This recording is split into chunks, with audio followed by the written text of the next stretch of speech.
국제위기 속 국정안정은 선택이 아닌 필수입니다. 지금 우리는 매우 중대한 시기를 지나고 있습니다. 이에 따라 이재명 대통령은 최근 중동 상황 위급을 엄중히 인식하고 대통령실을 포함한 전 부처의 비상대응 체제 가동을 지시한 바 있습니다. 동시에 국정 공백을 최소화하고 위기에 강한 정부를 구성하기 위해 어제 11개 부처 장관 후보자 인선을 신속히 단행하였습니다.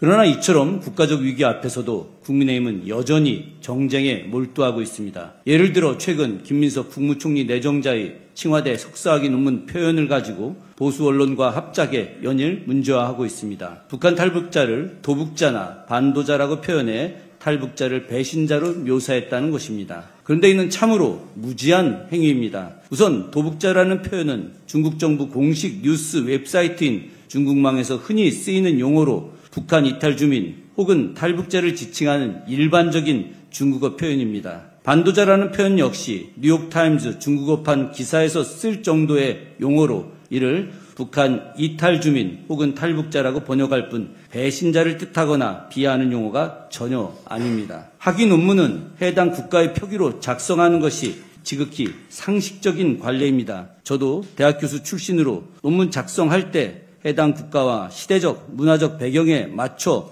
단어를 사용합니다. 결국 김민석 총리 내정자의 논문은 북한 탈북자를 비하하기 위한 것이 아니라 중국 사회에서 사용하는 관용적 표기를 그대로 쓴 것입니다. 늘 색깔론으로 남북관계를 파탄내고 남북 긴장관계 조성으로 정권 유지에 급급했던 국민의힘이 언제부터 그렇게 북한의 인권 문제에 관심이 많았다고 난리입니까?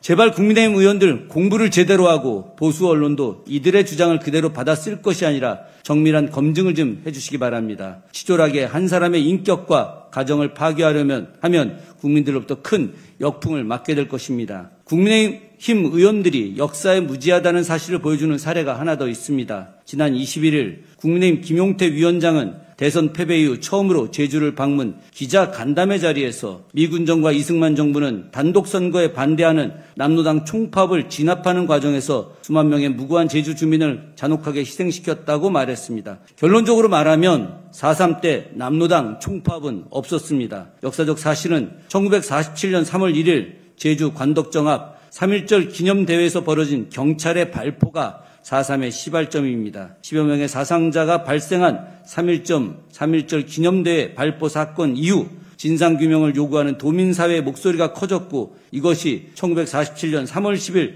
민관 총파업으로 번진 것입니다. 그런데 국민의힘 비대위원장이란 사람이 제주도민을 위로한답시고 4.3의 원인이 남로당 총파업을 진압하기 위한 것이었다며 역사적 왜곡 발언을 하고 있으니 얼마나 한심한 일입니까? 21대 대선 전에 불거진 리박스쿨 문제나 윤석열 정부의 뉴라이트 기관장 임명 등을 보면 우리 사회의 극우적 친일 사관이 얼마나 심각한지 알 수 있습니다.